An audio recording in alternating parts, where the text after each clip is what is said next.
राधे राधे दोस्तों, कैसे आप सब। दोस्तों, हमारे यूट्यूब चैनल पर आपका स्वागत है। हमारे चैनल को सब्सक्राइब कीजिएगा और जो हमारे वीडियो को लाइक, शेयर और कमेंट जरूर कीजिएगा। दोस्तों, हर वर्ष की तरह मंगल मूर्ति गणेश एक बार फिर से गणेश उत्सव अर्थात गणेश चतुर्थी के अवसर पर घर घर पधार रहे हैं और विराजमान हो चुके हैं। पौराणिक मान्यता के अनुसार भाद्रपद मास के शुक्ल पक्ष की चतुर्थी को भगवान श्री गणेश जी का जन्म हुआ था। इसी चतुर्थी से आरंभ होकर गणेश उत्सव पूरे 10 दिनों तक चलता है और विघ्नहर्ता भगवान श्री गणेश की पूजा भी की जाती है।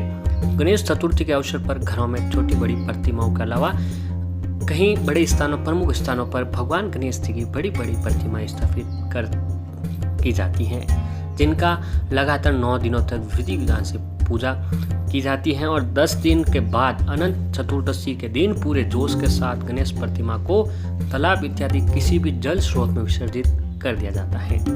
गणपति विसर्जन को लेकर यह भी मान्यता है कि हमारा शरीर जो है वो पंच तत्व से मिलकर बना हुआ है, एक दिन उसी में विलीन हो जाएगा। इसी आधार पर अनंत चतुर्दशी के दिन गणपति विसर्जन किया जाता है।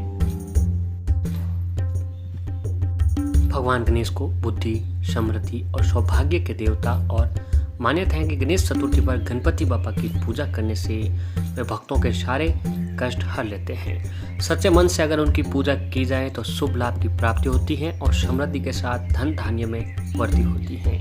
भगवान श्री गणेश जी के अनेक नामों से भी पुकारा जाता है, जिसमें गजानंद, लंबोदर, विघ्ननाशक, विनायक, गणाध्यक्ष, एकदंत, चतुर्बाहु, गजकर्णक, भालचंद्र, कपिल, विकट, ध्रुवकेतु, सुमुख इत्यादि काफी नाम प्रसिद्ध हैं। बुद्धि, विवेक, धन धान्य और रिद्धि सिद्धि के कारक भगवान गणेश की पूजा गणेश चतुर्थी के दिन प्राय दोपहर के समय ही की जाती है। इसके पीछे यह भी मान्यता है कि भगवान विघ्नहर्ता गणेश का जन्म जो हुआ था वो मध्याह्न यानी दोपहर के समय हुआ था। इसीलिए गणेश चतुर्थी पर उनकी पूजा के लिए यही समय जो है सबसे बढ़िया सर्वोत्तम माना गया है। माना जाता है कि उनकी पूजा करने से शनि की जो कुदृष्टि, विकृत दृष्टि होती है, जो भी ग्रह दोष होता है, उन सब से हमें मुक्ति मिलती है। गणेश जी की कृपा से समस्त कार्य बगैर किसी बाधा के पूर्ण हो जाता है। भक्त और भगवान गणेश अपने भक्तों की सभी मनोकामनाएं थी वो पूर्ण करते हैं। रक्तवर्ण, लंबोदर, शुभकर्ण और पित्त वस्त्रधारी भगवान गणेश की पूजा सभी देव देवताओं में सबसे सरल मानी गई है और वह सबसे सरल पूजा से भी प्रश्न हो जाते हैं। वैसे तो हम हिंदू धर्म में 33 करोड़ देव देवताओं की पूजा की जाती है, लेकिन जब सबसे पहले अगर बात की जाए तो भगवान गणेश जी को सभी देवों में सर्वप्रथम स्थान प्राप्त है और प्रत्येक पूजा हो या कोई भी शुभ कार्य हो, चाहे कैसा भी कार्य आप करने जा रहे हो, तो उससे पहले आप सबको पता ही होगा कि भगवान गणेश जी की पूजा करने का विधान है। दरअसल उनको ये आशीर्वाद जब भगवान गणेश का जन्म हुआ था तो उनके पिता भगवान शिव ने ही ये विशेष आशीर्वाद वरदान दिया था कि कोई भी शुभ कार्य, पूजा हो या कैसा भी कोई भी कार्य करने से पहले उनकी पूजा करना अनिवार्य होगी। दोस्तों, भगवान गणेश को विघ्नहर्ता कहा जाता है। वे अपने भक्तों की जो भी सारी परेशानी होती है वह दूर करते हैं और जो भी विघ्न आता है, बाधाएं आते हैं, वह दूर करते हैं। भगवान गणेश जी को गणों के स्वामी होने के कारण गणपति भी कहा जाता है। सभी देवताओं में से गणेश जी को प्रथम पूजनीय माना गया है, इसलिए कोई भी कार्य करने के पहले भगवान गणेश जी की पूजा अवश्य की जाती है। इससे कोई भी कार्य निर्विघ्न रूप से संपन्न हो जाता है। गणेश जी को बुद्धि का देवता भी माना जाता है और किसी भी कार्य में बाधा आ रही है तो अगर भगवान गणेश जी को प्रश्न कर लिया जाए तो उन बाधाओं से मुक्ति पा सकते हैं। तो दोस्तों, आपको अभी गणेश चतुर्थी का जो पर्व है, उत्सव है, वो 22 अगस्त से शुरू हो चुका है। अब ये लगभग 10 दिन तक चलेगा। तो ऐसे में दोस्तों आपको भगवान गणेश जी की तो पूजा आराधना करनी है। साथ में दोस्तों 24 अगस्त को सोमवार का दिन है और दोस्तों सोमवार का दिन भगवान श्री गणेश जी के पिता भगवान शिव शंकर का दिन है। सोमवार का दिन शास्त्रों के अनुसार भगवान भोलेनाथ की पूजा अर्चना की जाती है। सप्ताह में प्रत्येक बार 7 बार होते हैं, उनमें प्रत्येक बार किसी न किसी देव देवताओं से जुड़ा हुआ है।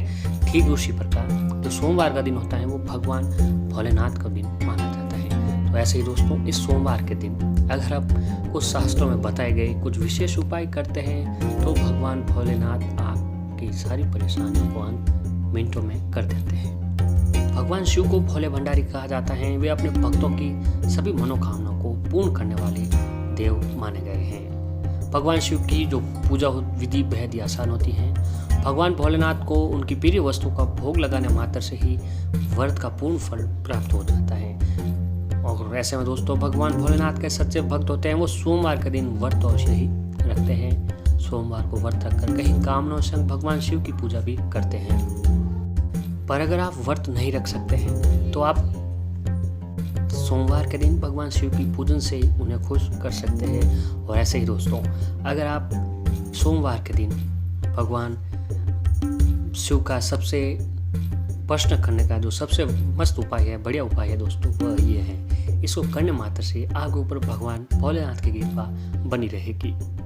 अगर दोस्तों इस सोमवार के दिन अगर आप ये उपाय कर लेते हैं, जिससे अगर आप ध्यान से और सच्चे मन से ये उपाय कर लेंगे तो आपकी मनोकामना पूरी हो ही जाएगी। तो आज हम आपको एक ऐसे ही उपाय के बारे में बताने जा रहे हैं जिससे अगर आपने गौ माता को, जी हाँ दोस्तों, आपको एक गाय से संबंधित उपाय करना है। अगर दोस्तों आप ये चीज सोमवार के दिन गाय माता को खिला देंगे तो आपकी सारी परेशानियां हल हो जाएगी और आपकी जो इच्छा है वो इच्छा भी पूरी होने लग जाएगी। तो आइए जानते हैं दोस्तों, तो इसमें कोई शक नहीं है कि गौ माता हमेशा से ही भगवान शिव जी को बेहद ही प्रिय रही है। यहाँ तक कि पुराणों के अनुसार गौ माता में हर देवी देवताओं का वास माना जाता है। इसके अलावा गाय की सेवा करना भी काफी पुण्य का काम माना जाता है। अगर दोस्तों आप चाहते हैं कि आपकी हर इच्छा पूरी हो जाए, भगवान भोलेनाथ की कृपा पर बनी रहे, तो सोमवार के दिन सच्चे मन से गाय की सेवा जरूर करें। और दोस्तों सोमवार के अलावा आपको हर रोज गाय की सेवा उसे ही करनी चाहिए। ऐसा है कि शास्त्रों के अनुसार अगर आप सोमवार के दिन, अभी दोस्तों गणेश उत्सव का महोत्सव चल रहे हैं, तो इस सोमवार के दिन अगर आप गाय को मिट्टी गेहूँ से बनी हुई रोटी खिलाएंगे तो इससे भगवान शिव आप से काफ़ी प्रसन्न हो जाएंगे। जी हाँ, ऐसा करने से आप जो भी भगवान शिव से मांगेंगे वो आपको जरूर प्राप्त होगी। अगर आप अपनी इच्छा की पूर्ति करना चाहते हैं तो सोमवार के दिन मिट्टी रोटी अवश्य ही खिलाएं। ये गाय को खिलाना आप ना भूलें। इससे दोस्तों क्या है कि आपके ऊपर भगवान भोलेनाथ प्रसन्न होंगे और आपको लाभ ही लाभ होगा। और ऐसे ही दोस्तों एक गाय का उपाय ये है कि घर की जब पहली रोटी बनती है वो रोटी आपको गाय को खिलानी है। दोस्तों गाय में 33 करोड़ देवी देवताओं का वास माना जाता है। अगर आप चाहते हैं कि आप 33 करोड़ देवी देवताओं की सेवा करें, उनको भोग लगाएं, उनका आशीर्वाद प्राप्त करें और उनकी कृपा हमेशा बनी रहे, तो आपको ये उपाय अवश्य करना चाहिए। दोस्तों आप सबको पता ही होगा कि गाय में 33 करोड़ देवी देवताओं का वास होता है, तो इसलिए आपको सोमवार के दिन जब घर की पहली रोटी बनती है तो पहली रोटी तो आपको अग्नि माता को अर्पित कर देनी है, यानी उनका पहली रोटी अग्नि माता को भोग लगा दीजिए। जब वो दूसरी रोटी बन रही है उससे आपको अलग गाय के नाम की रख देनी है। जब आपकी रोटी पूरी हो जाए तो दोस्तों उस रोटी के अंदर थोड़ी सी हल्दी और थोड़ा सा गुड़ मिला लीजिए। हल्दी और गुड़ मिला हुई रोटी आपको कहीं पर भी आपके पास नज़दीक गाय बैठी हो तो सोमवार के दिन ये रोटी हल्दी और गुड़ मिली हुई ले जाकर आपको उस गाय को खिला देनी है। दोस्तों इस तरह से रोटी खिलाने से आपको अपने जीवन की लौकिक अलौकिक फलों की प्राप्ति होगी। भगवान शिव आपके ऊपर प्रसन्न रहेंगे, आपकी सारी समस्याओं का निजात अपने आप आपको मिल जाएगा और आपकी मनोकामना थी वो पूरी होने लगेगी। और ऐसे ही सोमवार के दिन आपको हरी घास, आप कहीं पर बाहर जा रहे हो तो कहीं से थोड़ी हरी घास लीजिए और गाय को अवश्य खिलाइए। और दोस्तों तो इससे भी आपके जो आप जिस काम से जा रहे हो वो काम बनने लगेंगे। तो अगर दोस्तों आपने ये उपाय कर लिया तो आप 33 करोड़ देवताओं को खुश कर देंगे। तो दोस्तों 33 करोड़ देवता खुश हो गए तो आपका भाग्य का साथ आपको भी मिल गया है, वैसे जिससे आपके ऊपर सभी देवी देवताओं की कृपा बनी रहेगी और आपके सारी मनोकामनाएं, सारे काम बनते चले जाएंगे। तो दोस्तों, इस सोमवार के दिन अगर आप भी ये उपाय करते हैं तो आपके जीवन की सारी जुड़ी समस्याएं पल भर में ख़त्म हो जाएगी, आपकी मनोकामना भी पूरी होने लगेगी और आपके घर में धन का आगमन होगा, माता लक्ष्मी जी का स्थायी निवास होगा और जिससे आपके घर में कोई परेशानी का सामना आपको नहीं करना पड़ेगा। तो इस सोमवार के दिन आप भी इस उपाय को जरूर अपनाइएगा और अपनी किस्मत का चमकाइएगा।